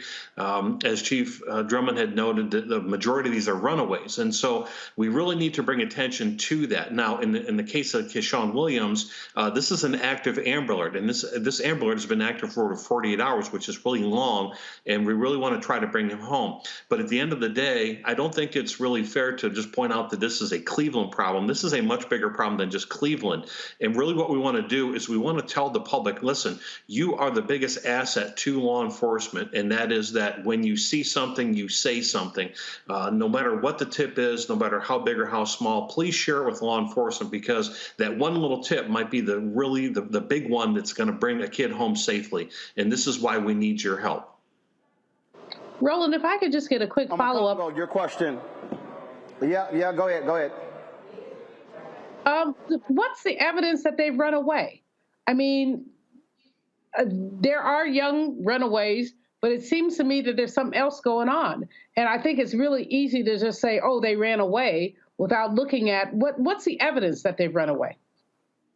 Well, make no mistake, just because they're classified as runaways does not mean that it's being discounted by any stretch of the imagination. And it's a very good question to ask, and I applaud it, because the evidence is basically what the family gives to law enforcement. And depending on what that is will depend on how law enforcement will classify it. But you also have to understand that there are juvenile and youth centers in Cleveland and in Cuyahoga County alone where kids can walk away from there, and the workers there are not allowed to detain them. And so, that would be classified as a runaway. Or if they have habitual runaway status, if they've run away before but yet come back. And so, but make no mistake, these are not being discounted by any stretch of the imagination. Missing is missing no matter what, whether it's a runaway or just situations unknown. And in Gina's case, it was a situation unknown because she was abducted, but there was no physical evidence to show that. And at first they thought that she was a runaway, but she really wasn't a runaway. She was taken against her will. And so, again, this is why none of these cases can be discounted. And so Cleveland is not doing that. And as you heard the chief say, they're dedicating resources to it, and I commend them for that. Omakongo. One of the questions I had for you, Ms. Colon, is are you seeing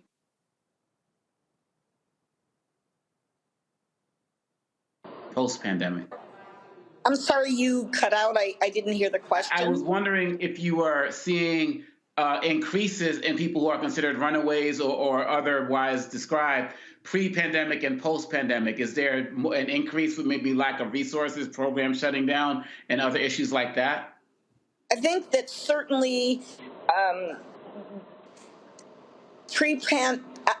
I don't know that there's an increase. I would tell you that in the city of Cleveland, when we talked to detectives during the pandemic, there was actually an increase in adults that went missing.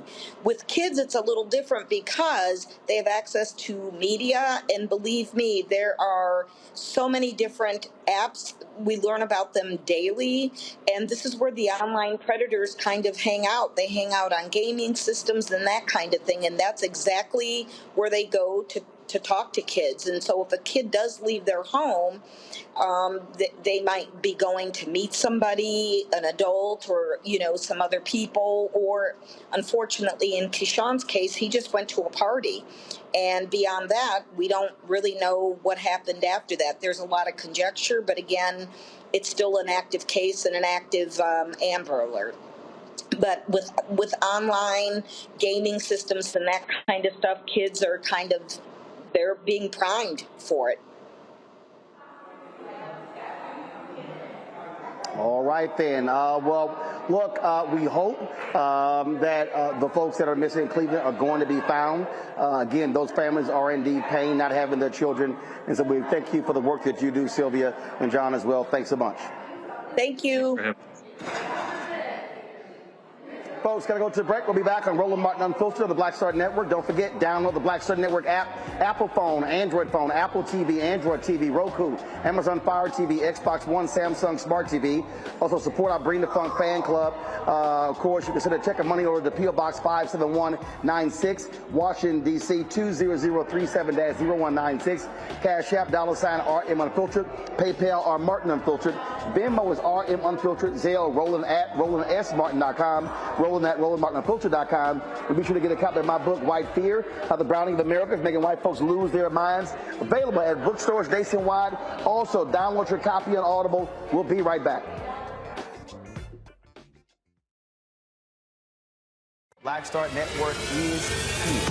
Oh, no punch! I'm real revolutionary right now. Thank you for being the voice of Black America. All momentum we have now, we have to keep this going. The video looks phenomenal. See, there's a difference between Black Star Network and black-owned media and something like CNN. You can't be Black-owned media and be scared. It's time to be smart. Bring your eyeballs home. You dig? My early days on the road, I learned, well, first of all, as a musician, I studied not only piano, but I was also drummer and percussion. I was all city percussion as well. So I was one of the best in the city on percussion. There you go. Also studied trumpet, cello, violin, and bass, and any other instrument I could get my hand on. And with that study, I'd learned again what was for me. I learned what it meant to do what the instruments in the orchestra meant to each other in the relationships. Right. So that prepared me to be a leader. That prepared me to lead orchestras and to conduct orchestras. That prepared me to know, to be a leader of men, they have to respect you and know that you know the music. You have to be the teacher of the music. You have to know the music better than anybody. There you go. Right, so you can't walk in unprepared.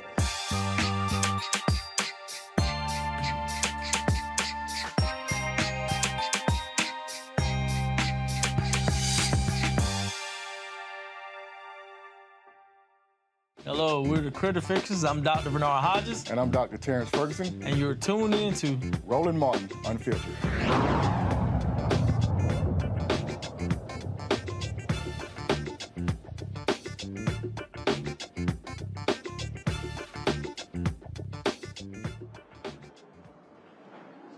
A Georgia prosecutor's office withdrawing from criminal cases as a result of the decision by Atlanta to build Cop City. DeKalb County DA Sherry Boston cited disagreements with Georgia Attorney General Chris Card, including the decision to charge a legal observer with domestic terrorism as a reason for her decision. Now Card will have sole oversight regarding more than 40 additional cases connected to the Stop Cop City movement. Those people are facing domestic terrorism charges in connection with violent protests. Protesters say the charges are overblown and are meant to scare others from joining the movement against the $90 million training center. This Amakongo is big here, and this is part of the issue that we're having in Republican states, in red states, where you have African Americans who are DAs and who take a different view than many of these white conservative attorney generals. Yeah, Roland, and this is a really big concern for me. You know, we have to respect, Ms. Boston for standing on her principles and values and saying, I'm not going to be the one to issue these types of marching orders on these protesters. But then at the end of the day, they're left in his hands. And we saw how this worked out with Ron DeSantis and how he weaponized voting with former inmates who actually had the right to vote or weren't sure about their vote, what their voting status was, and the terror that was inflicted on the community. This is a country where the Senate and the House have not made domestic terrorism something that is, really on the books. They're not calling organizations like the Proud Boys and all of these other groups domestic terrorists, though they're doing it in places like Canada with American organizations. But here we see in Georgia right now, this is going to be the next example where this DA is going to use his authority to rain down terror on these communities. And who's going to be the people who are going to be out there following his marching orders? The same people who are going to be the occupants of Cop City. And so we have to figure out a way to continue to use, well, not figure out a way, we have to continue to use platforms like this to raise this awareness, because we have to start getting the attention of the Justice Department with these types of issues that are going on. We got to remember the Justice Department was founded, after slavery ended, right? And so we have to understand that there's a mission and a history that's there, that we have to keep doing this work to attract federal attention. And so I'm hoping that the Justice Department will see what's going on. You can't be charging protesters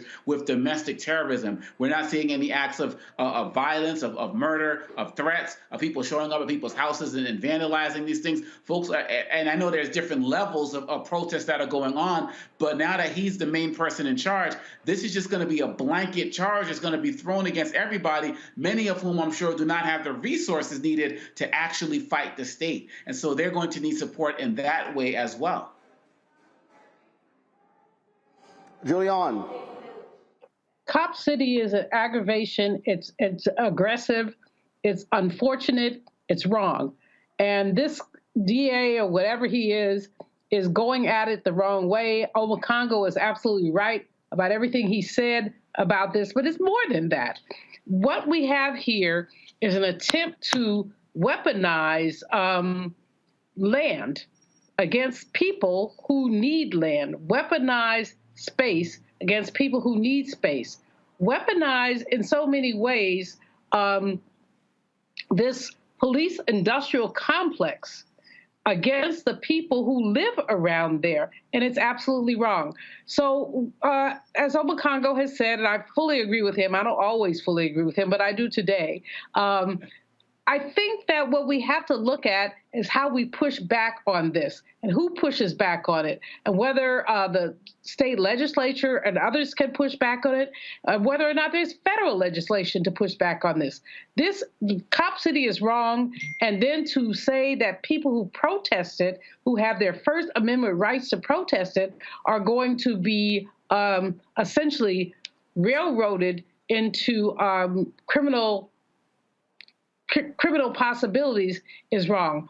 We know that this is wrong, and I'm just disappointed. Atlanta is a city that is still majority Black. The city council is majority Black. Why did they do this? What are they thinking? That's the question that I have. All right, folks, I told y'all what was going to happen. Did I not tell y'all what was going to happen in this country when it came to DEI, when it came to CRT, that it wasn't just about CRT? I wrote about this in my book, White Fear, and I kept trying to explain to people what was going on. Now we're seeing it in Wisconsin. The legislature, the Republicans in Wisconsin are literally threatening to strip all DEI programs across the state. Of all the state's university system. Why? Because they're angry that state officials were defending DEI. Again, there are 180 related DEI programs, jobs in the state's systems, 13 universities, okay? So what are they trying to do? Affect their budget. They have, folks, a $7 billion state budget surplus, largely due to money coming from President Biden and Democrats in Congress. And so they say the university, the system could get $32 million back if they decide not to have DEI. Julian, this is going to continue to happen. We've already seen it in Texas. We've already seen it in Florida. Where Republicans are in charge and where Black people are, this is going to continue. It's going to continue because they've laid out a gauntlet, which is a wrong gauntlet. They keep saying that this is reverse discrimination. They just don't want the truth. DEI programs, if you look at them, I was just looking at a report earlier, it's really about white women more than anybody else. It's not about Black folks, Latinx folks. It's about white women being included. So basically, but these white women so are repelled by us that they will not get down with it and say, this is ridiculous. But more than that, the whole concept that you can't teach the truth. I have a faculty member who just moved to Florida. He got a letter that said you cannot mention the words diversity, equity, inclusion, or race in your class. This is a Latinx brother who teaches Chicano studies. So what's he going to talk about? But that's not unusual. It's happening all over the country. And what we have to do is push back. And Roland, here's the deal. Too many people are scared. Not scared, but scared. And they're not willing to push back. Any member, any Black, brown, Asian, Latinx person who is a member of anybody's faculty needs to be a part of something to say, we're pushing back.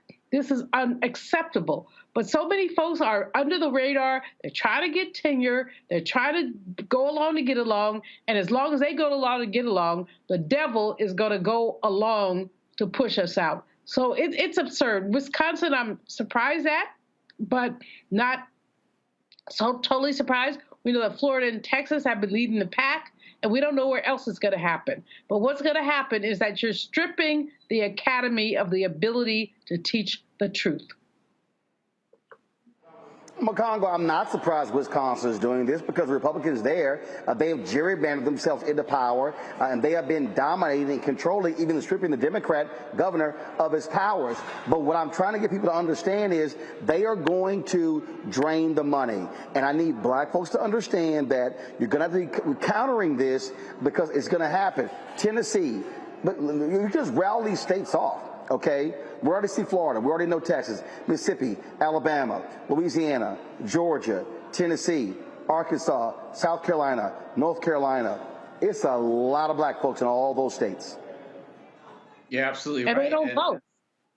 Yes, yep, absolutely. You know, and as somebody who travels the country doing this work in DEI with corporations and schools and as well as government organizations, I see in different states that I used to go to regularly how they're starting to back off, how they're starting to shy away. Because when Trump issued his national ban on it, that's when it really started to take effect. And now people are trying to do it on the state level. We also have to understand that what they're also threatening with this Wisconsin issue is there's about 200 employees who already have their jobs on the chopping block with this type of program. And so in addition to black people needing to step up, one of the things that you also talk a lot about, Roland, you know, on the show many times and in your book, you know, White Fear as well, is that we need to understand that they come for us first. I talk about this as well as in my book, Lies About Black People. They come for us first while other people are sleeping. And then when they wake up, they realize, oh, this affects us too. Because when we're talking about DEI, we're not just talking black and we're not just talking race and we're not just talking gender. It's going to go into things relating to sexual orientation. It's going to go into things relating to people who have physical ability challenges or what people will call disabilities. It's going to go into things relating to religious intolerance as well. The list is going to go on and on. So if people haven't realized by now that you got to jump on these issues that are directly targeted at black people first before they invariably go towards everybody else, you're going to turn around and there's going to be nothing for you. And so students, this is the time where y'all got to start getting together and protesting, because it's the whole Wisconsin system of 13 schools, I believe. Y'all got to start showing up at dean's doors and other places to demand this. Parents who are sending your kids there, you got to do that as well. Sponsors who are giving grants and different things, you got to put pressure on these politicians as well, because if you don't do that, this is going to be the next example of Wisconsin becoming like Florida, becoming like what's happening in Virginia as well. We have the power to stop it in voting in our elections, but also challenging the university, really getting, people don't want to march anymore. People don't want to shut stuff down. The people who are involved in this shouldn't be able to make it to their offices. I'm not talking violent threats. I'm talking about people getting in their way, letting them know you're going to address us. But unfortunately, Roland, too many times we respond when it's too late, and then we end up playing catch up while they're already moving on to the next thing that they want to take over. And you raising attention to this now should be the call that people need to start getting organized now as well. Folks, let's talk about what's happening with the police in Ann Arbor, Michigan. They're no longer basic traffic stops. The police department has said that they are not going to, the new measure is going to prohibit Ann Arbor police officers from stopping or detaining drivers based on race, religion, gender, or socioeconomic status. Officers are also prohibited from stopping drivers based on equipment violation offenses, except when the violation poses an immediate risk of danger. The decision was made to build trust with the city's minority population and limit interactions with police officers. It comes just a day after the city council introduced an ordinance of the same policy to be written into the city code. It has received unanimous support in the city council meeting and is expected to pass when voted on in July. This matters, Julian, because we've covered too many of these stories where traffic stops, basic traffic stops, escalate. I saw a video the other day where a cop stopped his brother and said that he made a legal lane change, but then said he stopped him because the air freshener that was hanging from his rearview mirror, he said the law says there could be no obstructions for the driver. An air freshener. An air freshener.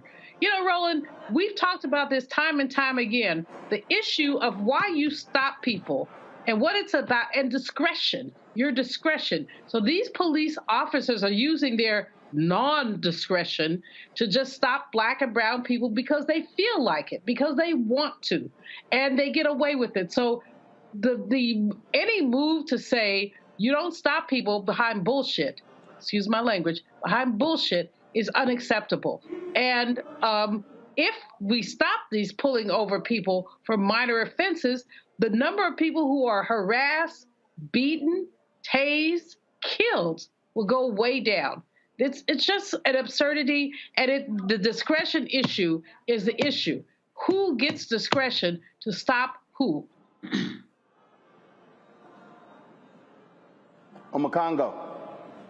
This needs to be national policy. I mean, the fact of the matter is, all of us, no matter our background in academics, professional, journalists, whatever, we know our hearts still can skip a beat when the cop rolls up on us. And we also know that there's been financial incentives in many of these counties in terms of pulling people over to raise revenue as well. But in this day and age, when you got cameras everywhere, it's so easy to get people's license plates and send citations to people. That is what needs to happen right now, because as we said, too often this ends up in a violent situation. But let's also be mindful of the fact that just coming off of your story with Wisconsin, where this is what happens when you have a state that's run democratically from top to bottom.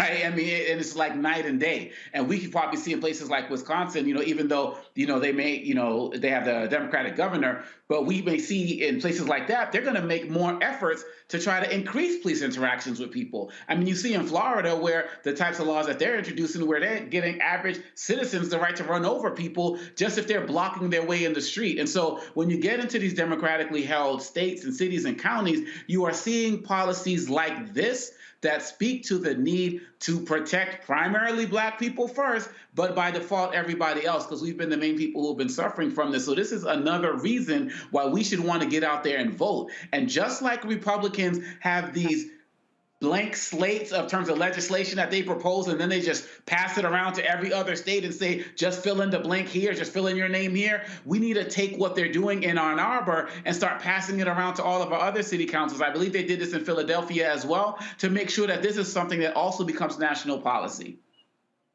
Mm-hmm. All right, folks, hold tight 1 second. When we come back, we're going to talk about PTSD and how that affects so many of us, and we don't even think about it. You're watching Roland Martin Unfiltered on the Black Star Network, broadcasting live from Atlanta. Download the Black Star Network app, Apple phone, Android phone, Apple TV, Android TV, Roku, Amazon Fire TV, Xbox One, Samsung Smart TV.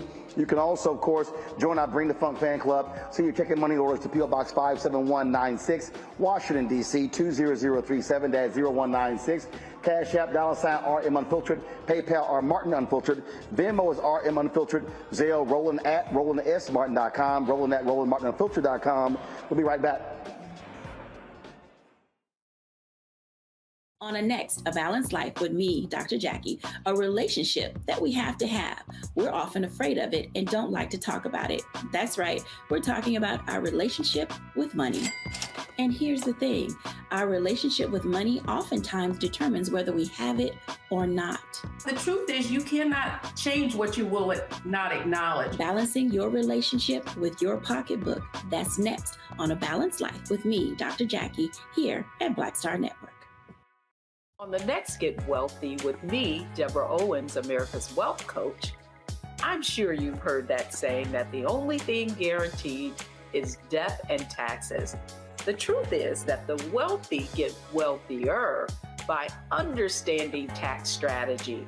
And that's exactly the conversation that we're going to have on the next Get Wealthy, where you're going to learn wealth hacks that help you turn your wages into wealth. Taxes is one of the largest expenses you ever have. You really got to know how to manage that thing and get that under control so that you can build wealth. That's right here on Get Wealthy, only on Black Star Network.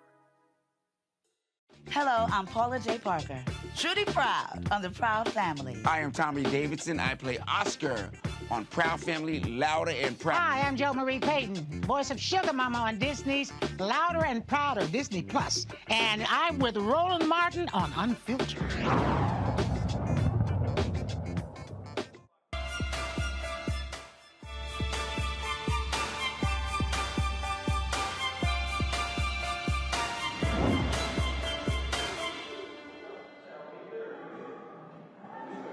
Folks, June is PTSD Awareness Month. It is an issue a lot of people really don't think about. We don't think about this in terms of veterans, but the reality is anybody who has had to deal with any type of trauma suffers from PTSD. Joining us right now to discuss this is from Texas, Dr. Estrelita Bruce, a licensed professional counselor. Estrelita, glad to have you on the show.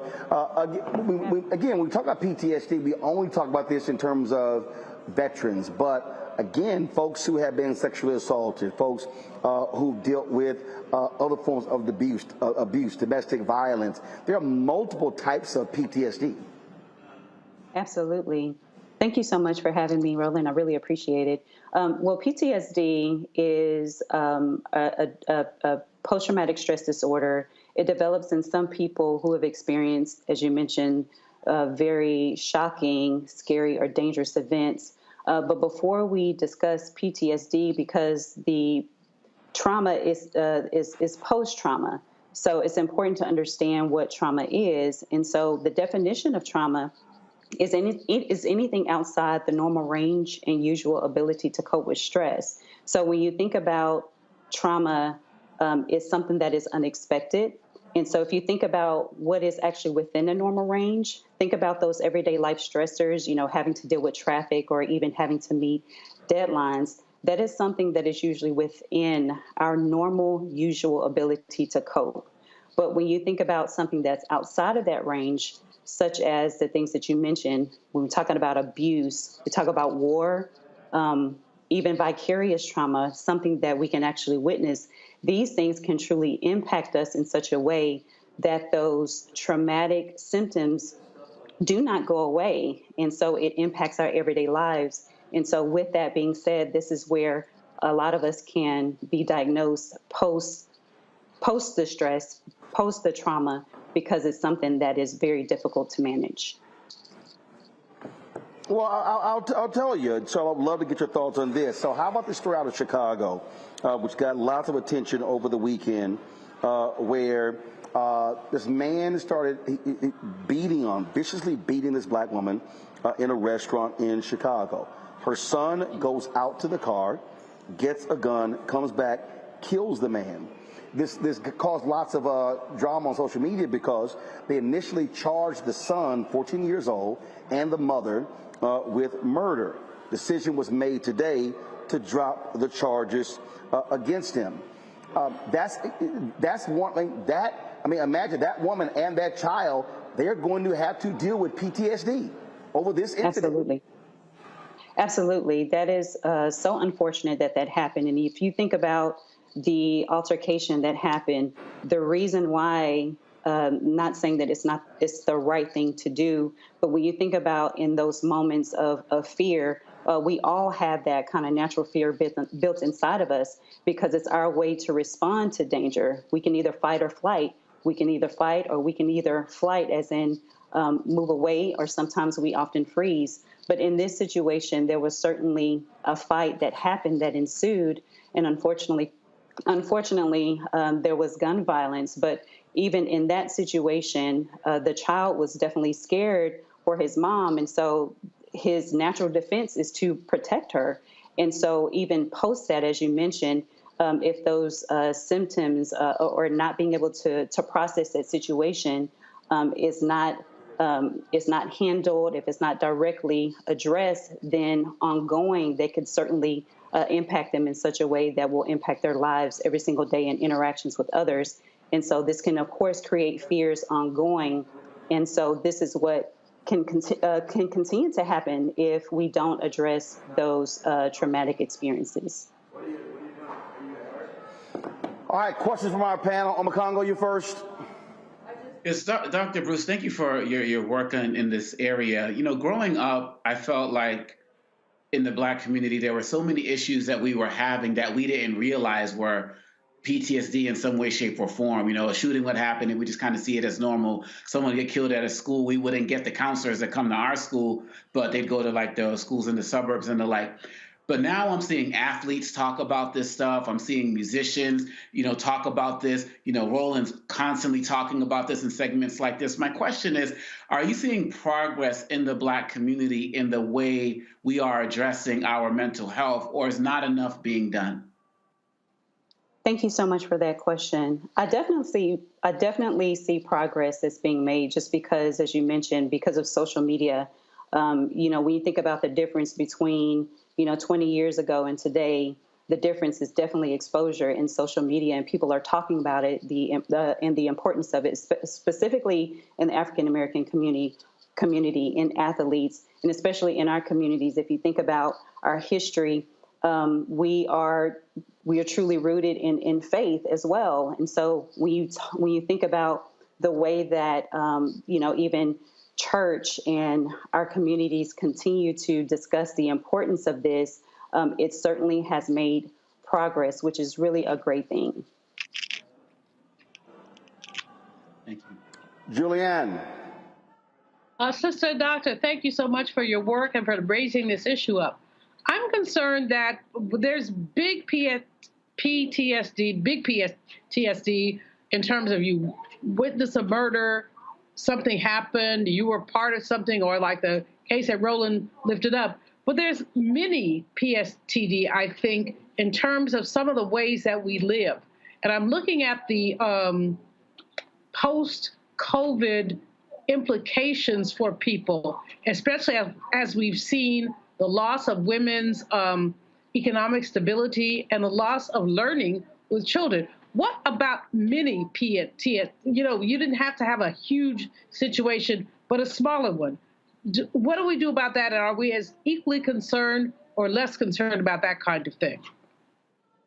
Thank you so much for your question. Well, when you think about PTSD around COVID, we all experienced what I call a global trauma, right? This was something that was totally unexpected. We didn't have the tools or the resources necessary. It was something we all experienced in this kind of new space together. And so we were really trying to find our way in ways to stay healthy as well as continue life, which was very difficult when everything started to shut down. And so when you think about that kind of post-COVID experience and all that you mentioned, what can certainly help is continuing to educate those who have been impacted. And you're absolutely right. You don't have to experience something as traumatic as maybe a sexual abuse or some type of murder or violence or anything like that. But when you think about the symptoms of PTSD, a couple of those symptoms include, avoidance, hyperarousal. When I say avoidance, many times we may avoid maybe certain crowds, in fear that we're going to get COVID. And so when you think about post this situation into now, if that is certainly something that continues, then it's something that will continue to perpetuate in our communities. Thank you. All right. If somebody's out there looking for more information, good sources online, where should they go? I'm sorry, say that again. I said if someone out there is looking for some good sources of information dealing with PTSD, where should they go? They should go to the National Institutes of Health. They specifically have a subject or category for mental health. There is a plethora of information out there that talks about how trauma impacts us, the resources and ways in which you can access a therapist or counselor to be able to process that trauma. All right, then, Doc, we surely appreciate it. Thank you so very much for joining us. Thank you. Thank you for having me. Folks, that is it for me, again, here in Atlanta. I want to thank you folks with the Lawrence Taylor Family Foundation for working with them in this golf tournament. Don't forget, if you want to support the work they do with kids, with sports, text LT56 to 41444. That's LT56 to 41444, or go to the Lawrence Taylor Family Foundation.org. Folks, that's it. I'll see see you tomorrow. Appreciate it. Thank you so very much. Don't forget, download the Black Star Network app, Apple phone, Android phone, Apple TV, Android TV, Roku, Amazon Fire TV, Xbox One, Samsung Smart TV. You can join our Bring the Funk fan club. Your dollars make it possible for us to do what we do. Send your check and money orders to P.O. Box 57196, Washington, D.C., 20037-0196. Cash App, $RM Unfiltered. PayPal, R Martin Unfiltered. Venmo is RM Unfiltered. Zelle, Roland at RolandSMartin.com. Roland at RolandMartinUnfiltered.com. And of course, we want you to get a copy of my book, White Fear: How the Browning of America is Making White Folks Lose Their Minds. Available at bookstores nationwide. Ordered on Amazon. You can also download a copy on Audible. That's it. Y'all take care. Holla! Folks, Black Star Network is here. Hold no punches. I'm real revolutionary right now. Support this man, Black Media. He makes sure that our stories are told. Thank you for being the voice of Black America, Roland. Stay black. I love y'all. All momentum we have now, we have to keep this going. The video looks phenomenal. See, there's a difference between Black Star Network and black-owned media and something like CNN. You can't be black-owned media and be scared. It's time to be smart. Bring your eyeballs home. You dig? Pull up a chair. Take your seat. The Black Tape with me, Dr. Greg Carr, here on the Black Star Network. Every week, we'll take a deeper dive into the world we're living in. Join the conversation only on the Black Star Network.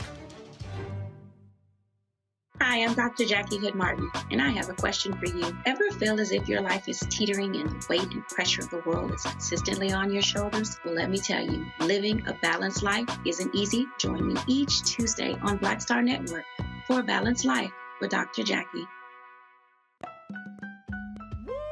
We're all impacted by the culture, whether we know it or not. From politics to music and entertainment, it's a huge part of our lives, and we're going to talk about it every day right here on The Culture with me, Faraji Muhammad, only on the Black Star Network.